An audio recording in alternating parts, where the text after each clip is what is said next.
Your Steve Jones Show podcast is loading now. The Steve Jones Show podcast is sponsored by Purdy Insurance. Visit Purdy Insurance on Market Street in Sunbury or visit online at purdyinsurance.com.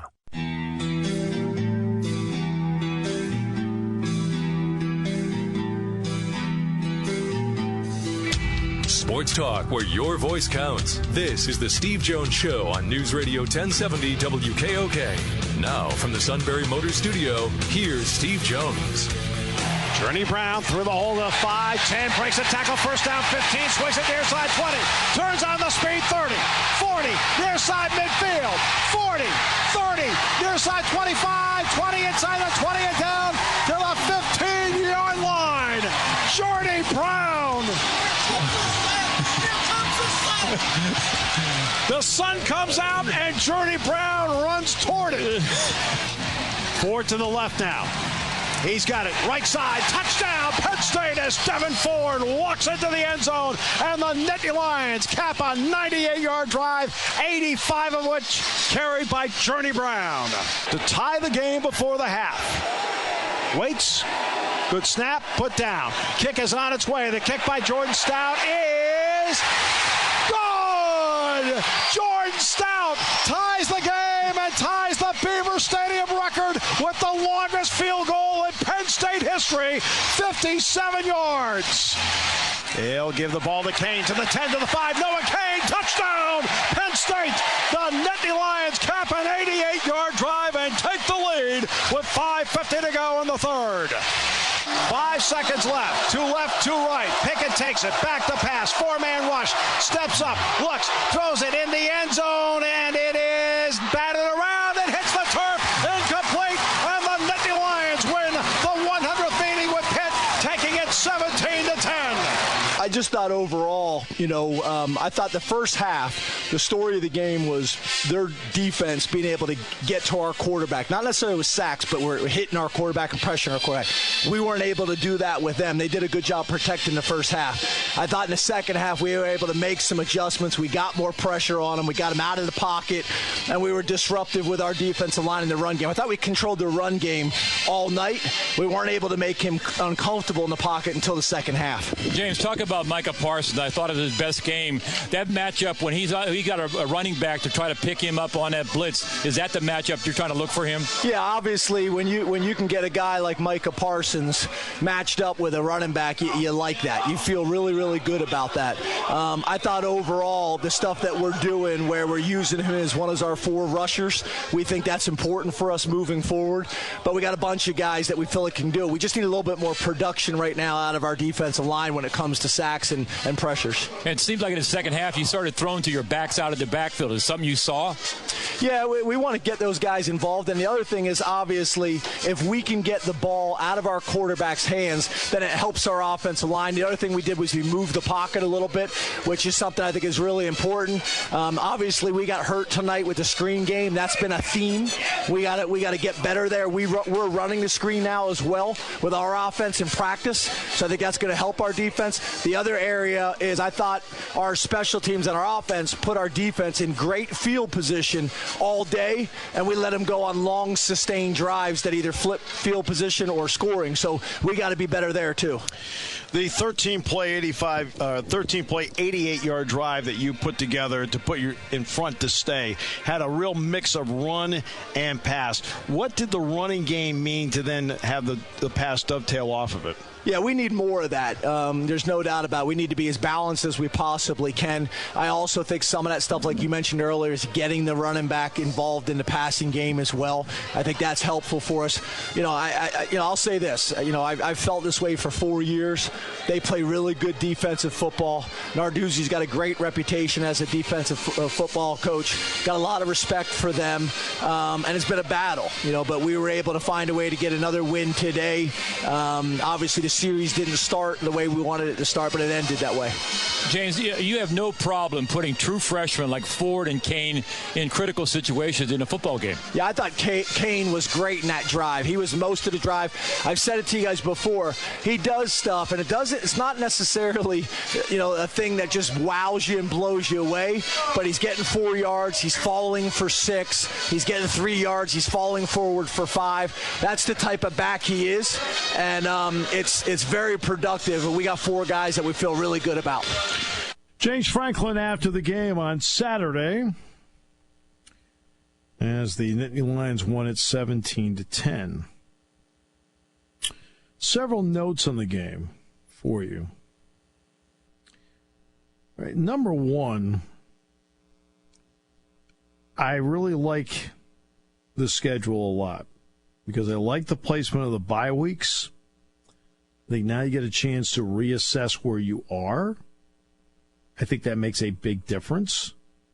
I've said it from the beginning that this schedule, you play the opening 3, and then you get to sit back and say, okay, what's going right, and where do we need corrections? I felt that after the 3rd game of the season, that was a good spot to have this in, a really good spot. And that's where they are now, and they're in this spot at 3-0. Obviously, there are some areas, because the schedule built every week, Idaho, then they play Buffalo, then they play Pitt. So it got better and better and better every week, and it's going to get better next when they play Maryland on the road, their first road test.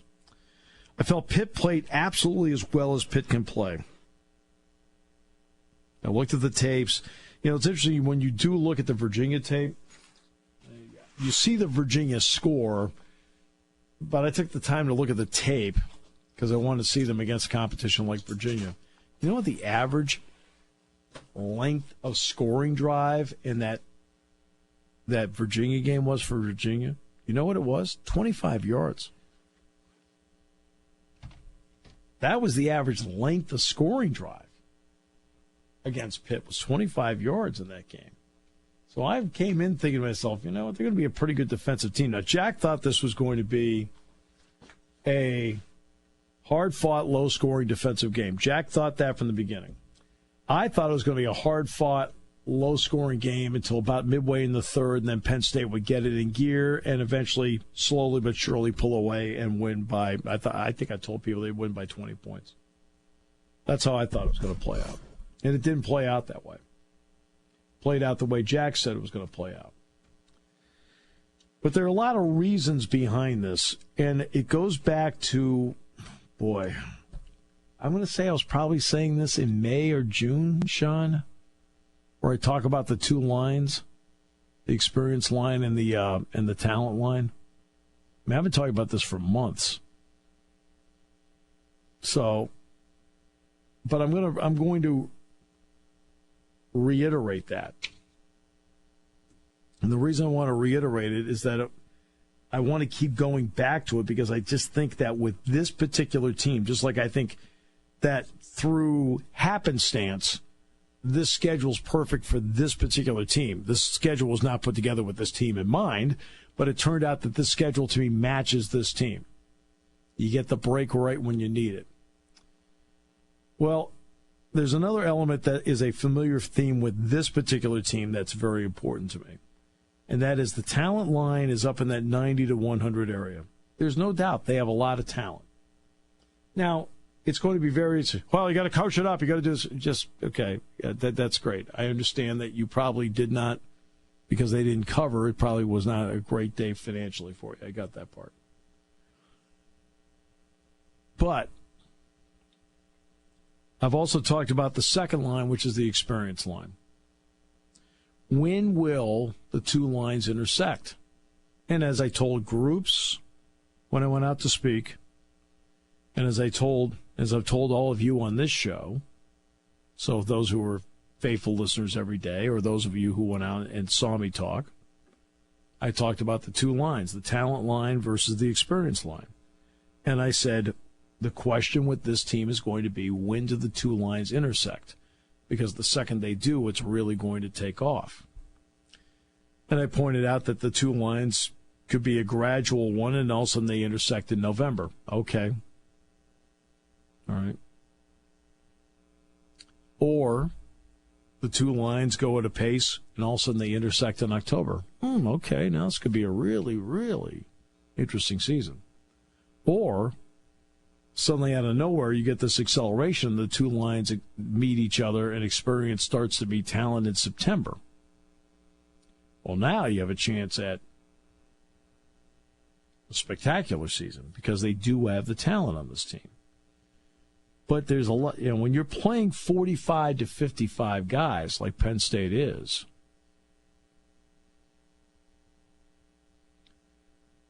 you're going to have some guys out there that, despite all the practice, are learning on the job.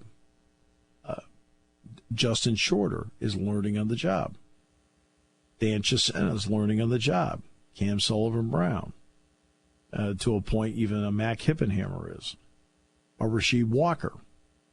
Mike Miranda, C.J. Thorpe. Sean Clifford. Noah Kane, Devin Ford, Ricky Slade, Journey Brown. All seeing their first extended time. They're all learning on the job. Okay? Not Hamler's not. Fryermuth's not. I don't even think Dotson is. I think they've got, they're veteran. Bennett, Gonzalez, they're not. Now you go over to defense. Let's take a guy like a great talent. Let's take a guy that's a fabulous talent. Jason Oweh. Jason Oweh is a fabulous talent, but he's learning on the job. He didn't start playing football until I want to say he was a junior in high school. Well, as a talent, as an athlete, he is a fabulous, fabulous talent, fabulous athlete. But he's still learning how to play the game at this level. An experienced defensive end. Let's take a guy like Sharif Miller last year. An experienced defensive end knows how to set a tackle up. He's out there on that edge. He's got that tackle there. And he knows how to set him up. He may do a couple things early in the game because he's trying to set up the big move for later in the game. He knows how to do stuff like that. Jason Oweh doesn't know how to do that stuff yet. At some point he will. And when he does, it's going to be a lot of fun to watch because he is a very talented player. But he needs experience. Simple as that. Even Shane Simmons, he sort of needs some experience.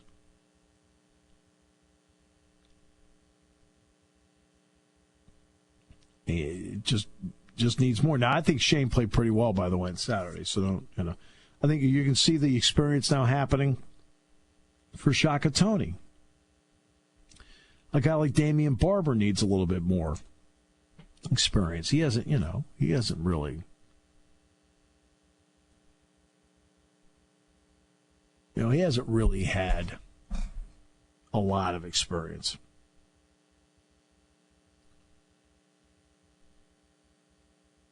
You look at, let's see, Jan Johnson does, Cam does, obviously. Jesse Luketa does not have a lot of experience out there. Jesse just doesn't. He played last year, but he played mostly on special teams last year. So he's got that experience.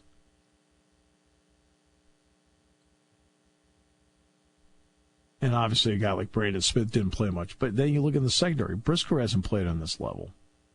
Keaton Ellis hasn't played until now. Trent Gordon got only a little bit, a smidgen last year. All right, Donovan Johnson got some, then he got hurt. Now, obviously, Fields and Reed are experienced players. So I think Sutherland gets better every week.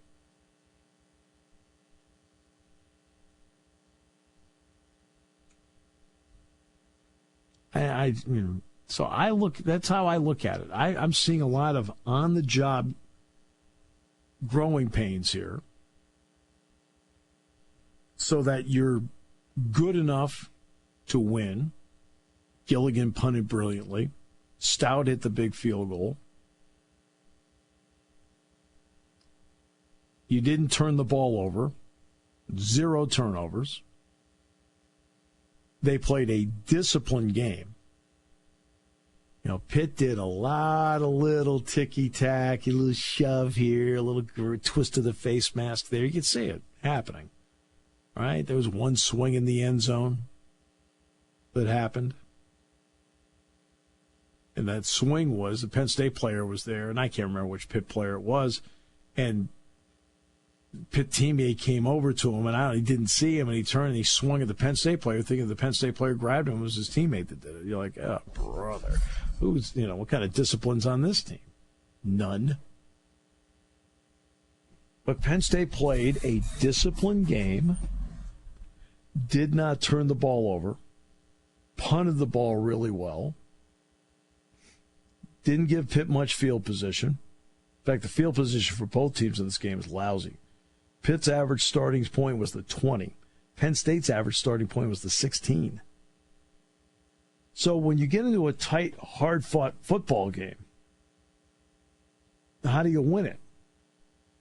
Well, you win it because your punter does a good job and your coverage team does a good job.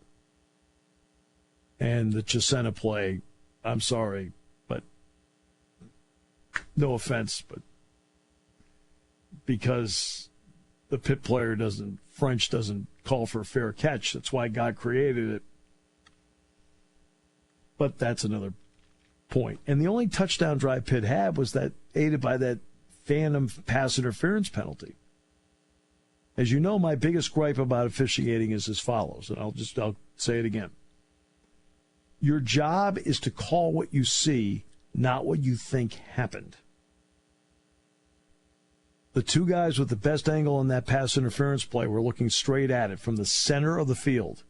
Neither one threw the flag. The flag came in on the sideline. Really? So there's a Penn State player on each side of French. It's a double. You're saying that you saw through the Penn State player that it was interference, even though he tripped over his own 2 feet. You can't officiate by what you think happened. You can only officiate by what you see. Point made, we move to the next point. That was the only touchdown drive Pitt had in the game, and it was aided by a critical third down penalty. That play's called properly, like it was by the other guys in the field, and guess what? Pitt punts. Penn State didn't give up a point in the second half, did not turn the ball over, put together a 13-play, 88-yard drive to take the lead, where they mixed, I thought, the mixture of Kane in that backfield. I think James said it right. He gets 3, and he falls ahead for 5. He gets 6, he falls ahead for 8. Kane's always going forward. I like Noah Kane a lot. The more you see Noah Kane, the more you like him. I also thought it gave them, now when something like that happens, now you have a legitimate play-action game. Now, what hurt Penn State in this game from getting a greater margin in this game? What kept Penn State from getting a greater margin?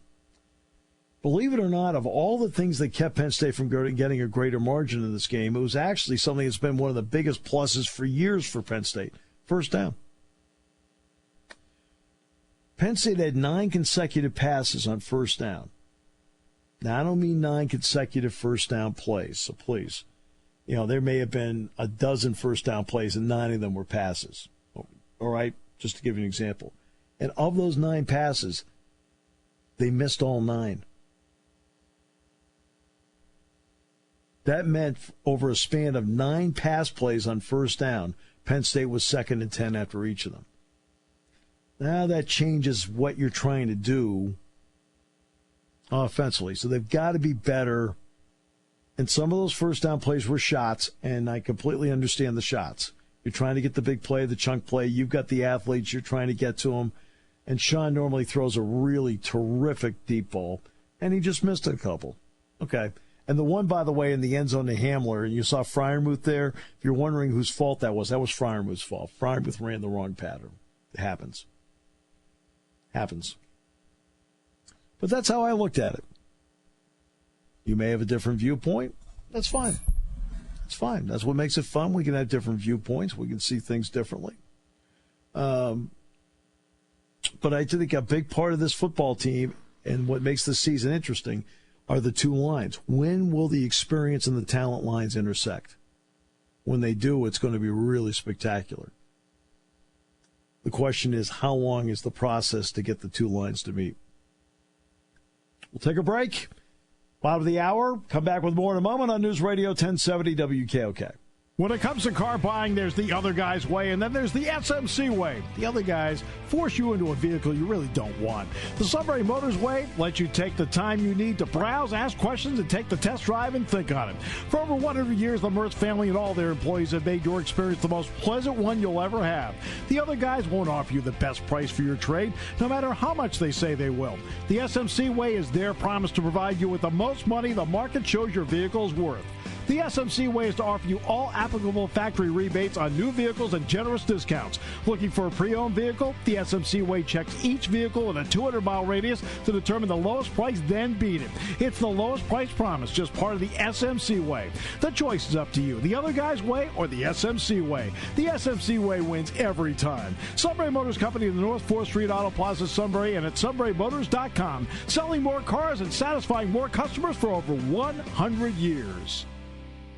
For nearly 100 years, Purdy Insurance has been your locally owned, family-operated source for insurance products. With a staff of over 20 and partnerships with some of the industry's most trusted companies, Purdy has the experience and resources to get the job done. Whether you need personal, home, and auto, or complex business insurance solutions, Purdy will help you navigate through the process. Call today at 570-286-5855. Or better yet, stop in their Sunbury office to see what Purdy Insurance can do for you. Taking your calls at 800-795-9565. This is the Steve Jones Show on News Radio 1070 WKOK. Now from the Sunbury Motors Studio, here's Steve Jones. And today's show brought to you by Purdy Insurance, Market Street in Sunbury. Go to purdyinsurance.com. Purdy's have served this valley for decades. I don't care if it's auto, home, life, business, whatever it be, whatever the insurance need, bundles. You want the best in the business, you want the pros who think that customer service is number one. That is Purdy Insurance. Market Street in Sunbury, go to purdyinsurance.com. Speaking of the best in the business, Sunbury Motors. Great product, great sales staff, great service department. Sunbury Motors, 4th Street in Sunbury. Sunbury Motors Kia routes 11 and 15 in Hummel's Wharf. Ben Roethlisberger out for the year. It is now the Mason Rudolph show. You know what? In the end, this is not a bad scenario for the Steelers. You might as well find out through injury what you have. You might as well.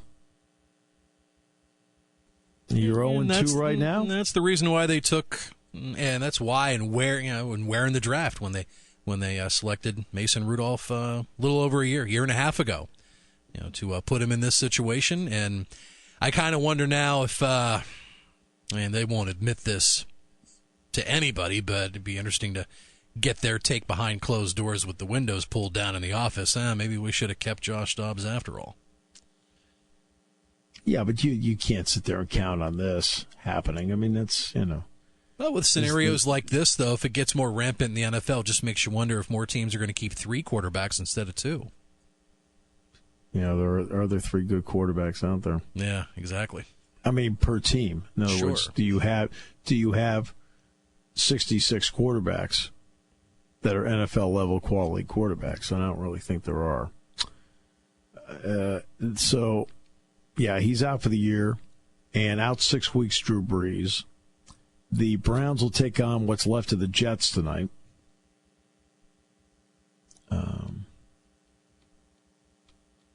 So that's the Monday night game. The Red Sox swept the Phillies over the weekend. And there's your update. So back to the game on Saturday. One quick area. I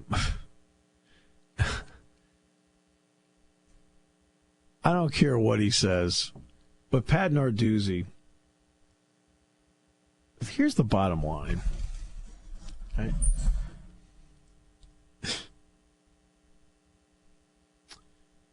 The biggest problem with Pitt on the schedule is this. Now the 9-game thing is an important part of this. Okay, so all right. Because you don't have the kind of space that to schedule. You need look, if for everybody, there's so many wrestling fans out there and volleyball fans and soccer fans and baseball fans and so forth. Look, you can't have these programs unless you have money. And part of the formula to have 31 sports at Penn State, you need 7 home games at Beaver Stadium. So essentially in those 3 non-conference games, you get one opportunity to put a home and away there because you need the 7 home games.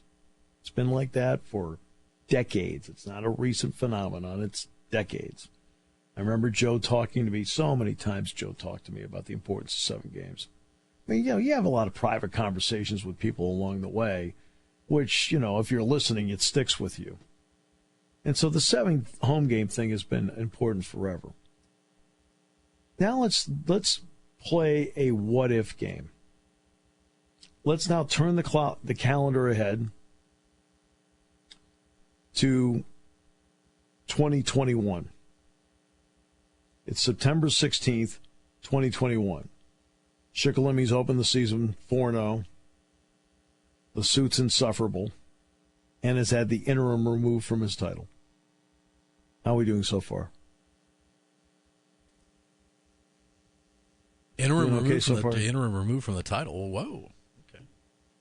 I mean, let's just let's play a fantasy game here. Yeah, could happen. Now remember, what's the game Penn State's playing on that particular week? Auburn. So you have potentially senior Sean Clifford at quarterback for Penn State and junior Bo Nix at quarterback for Auburn. If Penn State plays the exact same game, play for play, and beats Auburn 17-10, what's the national buzz over that game?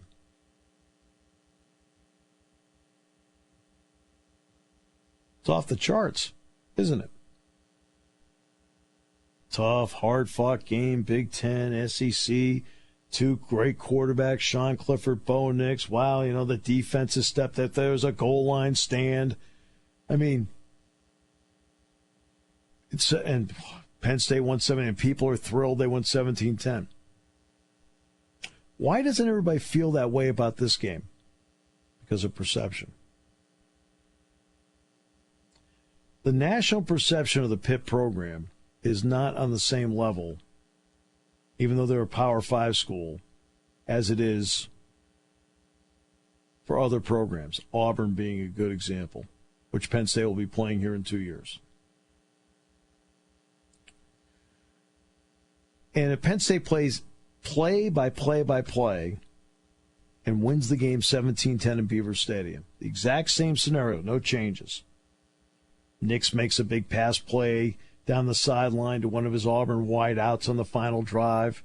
Auburn wideout goes up, makes a great catch on the sideline, gets a foot in. Nix takes 2 shots at the end zone at the end. Or no, dumps one off, then takes 1 shot at the end zone end trying to tie it. Ball's knocked away, incomplete. Penn State wins 17-10. The euphoria is incredible. Why? Because it was a win over Auburn. National program, national prominence, national perception. Pitt doesn't bring that kind of perception to the table. I'm not saying it's anybody's fault, but Pitt, the last time Pitt won 11 games in the season, Penn State's done it twice in the last 3 years. The last time Pitt's won 11 games in the season, 1981. They've been the perennial 5 to 8 win team for a long time. Good, but national perception not good enough. It's just the way it is. This is not a put down. I'm talking about reality here. What would the perception be of Penn State beating Auburn 17-10 in a game like that on Saturday? There'd be people who go, what a great game. This is all incredible. They won. The defense was great. Yeah. Oh, it's a tough Auburn defense. Could have got more out of it. Whatever. Okay? Because the perception of Auburn is different than Pitt. which now brings us to Pat Narduzzi. You know what your perception is. You know what I'm really surprised about Saturday's game? How many times, Sean, did you hear Jack and me say, okay, watch out what they might do here? Like maybe fake a punt. Yes. Run a reverse, right? More than once, yes. Right? And how many times did they do it? Never. They ran one reverse, and that was predictable as predictable gets. You know, Jack called out the screen passes. See, this is where the experience thing comes in for the players. You got to be thinking that it's going to happen. It's a possibility. Jack called out those screen passes before they even lined up. I really wanted to be in the press box during the timeout when Pitt had 4 plays from the 1-yard line, needed 1 score to tie the game, and they decided to go for a field goal instead of the touchdown. I'm just curious what was kicked around between you two. Well, we thought they'd go for it. Yeah. I mean, I thought he was going to go for it. I was thinking, right? Then he gives this explanation in the postgame about, like he's giving a lecture. You need 2 scores to win. Okay, well, no offense here in the back room. That's why God created the 2-point conversion. You can get 2 scores on one touchdown. Excuse me. Okay, you're not talking to a group of dumb people in the room. I need a field goal and a touchdown to win. No, you can score a touchdown, get a 2-point conversion, sport. You can't just act like everybody in the room is dumb. You make a statement like that. I mean, what? I see something like that. You're not playing to win. Well, he claims he had success running the ball today and on Saturday, and then you throw it 3 times from the 1-yard line. He had no success running the ball. That's what gets me about this. Right. I mean, I think the fact that they had no success running the ball actually played into the decision to kick the field goal because they couldn't run. That reverse that Shockey Jacques Louis ran. If you remember the play, Jack called out the 2 screen passes. Well, when Shockey Jacques Louis came into the game, I called out the reverse. The reason I called out the reverse is he had not played a single down all season, and they did not bring him into the game because he was ready to be a pass receiver. That's what he does. He runs reverses. And they ran a reverse, and they gained 9 yards. That's the only one they ran all day. That was also the longest game Pitt had running-wise all day. Pitt ran for, 21 yards in the game? 21 yards. So it probably played into his idea of, I can't knock it in from the 1, I can't run. He knew his team couldn't run the ball. He knew that. But don't give me this lame, you need 2 scores to win. Okay? Guess what? If you're playing to win like you claim you are, you try for the touchdown. If you score, you go for 2. There are your 2 scores. We're done.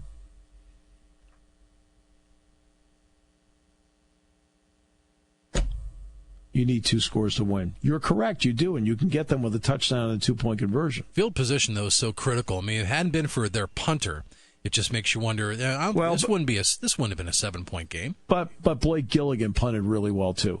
Both punters were terrific. The average drive start for Pitt was their own 20-yard line, Sean. The average drive start for Penn State was their own 16. The 2 punters and the coverage teams did a terrific job on Saturday. They both did. So, I mean, that comes into play. And, of course, when Stout kicks off, we can go down to the sideline to Matt McGloin. He can talk for 10 minutes until the ball lands. Oh, yeah, by the way, it's a touchback. But I just love these other locations that you're reeling off. Is there? Well, I think we're just going to do a contest. Ball floats out of the back of the end zone. Moon Township, Bellefonte. Well, I mentioned Moon Township because that's where the airport in Pittsburgh is. I mentioned Conemaugh Township because that was a molar and ham reference.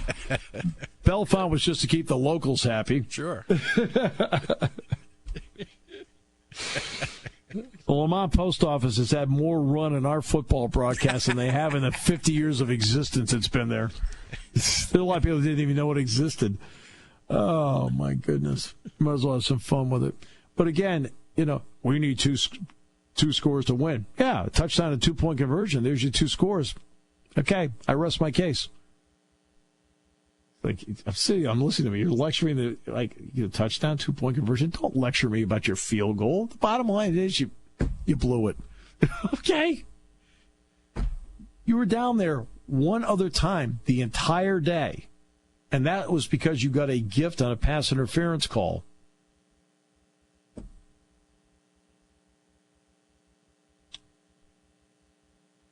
And when he came out for the field goal, remember what Jack and I said, what a bad angle it was, because that's the worst place in the field to kick it as far as I'm concerned.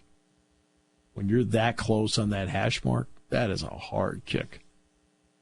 But then again, for me, everyone is. All right, we'll come back with more in a moment on News Radio 1070 WKOK.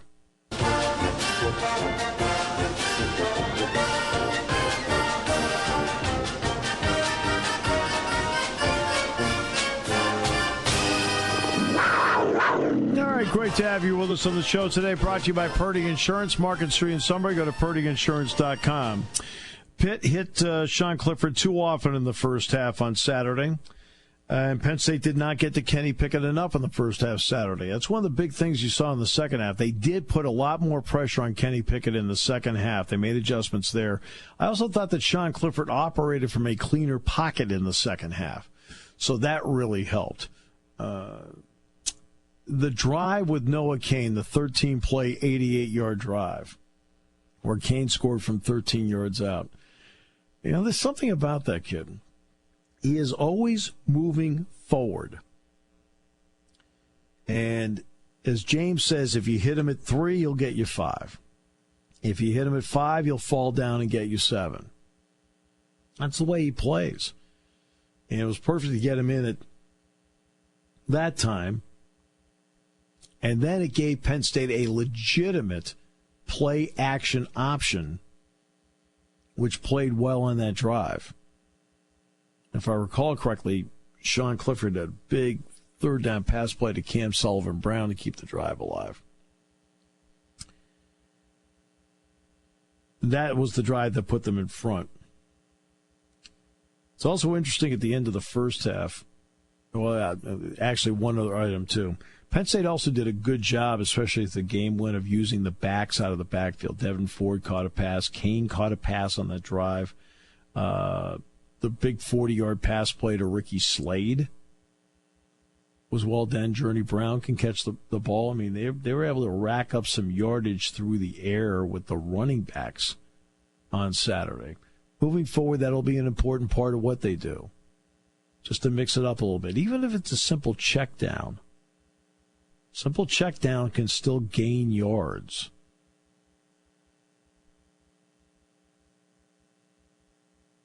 Yeah, earlier this hour we were talking about players on offense getting the experience as they go. I really liked what Journey Brown said after the game. He was asked about the 85-yard run. They're learning about flow concepts, and he's now able to take the crowd completely out. Doesn't matter how big of a run it is, but he's able to just concentrate on his breathing as he goes, and then when the play is over, then he hears the crowd and the exhilaration, on how the play shakes out. But he said they're learning flow concepts in classes. Right. I mean, that's part of growing up in this job. Look, and this happens everywhere because more and more younger players are playing now because you've got guys leaving after their redshirt sophomore year, their junior year. At times, guys like Cam Brown and Garrett Taylor and Steven Gonzalez and Jan Johnson, they're a rare breed being seniors playing out there in today's game. I thought Cam Brown played a terrific game in a lot of ways, yet in a couple times, including down by the goal line, a couple times he took a bad angle. But this is where an area that, for example, defensively, is the players have to understand, and it's really, and this is on them because it is drilled into them, teams are going to, on 3rd and long, want to screen them. And you've got to be thinking, and I'm talking verbatim what Jack Ham said. This is all Jack right here, and I agree with him completely. Jack says you've got to be out there thinking screen when the play starts. That's going to be your number one deal right away. If you're a linebacker, you've got to be thinking, look, they're going to screen it. Where's that running back? So you got to think it. And that's where the experience is going to come into play for some of these guys. Changing that thought process. You're listening to News Radio 1070 WKOK Sunbury. You can hear us anywhere in the world with the Sunbury Broadcasting Corporation app.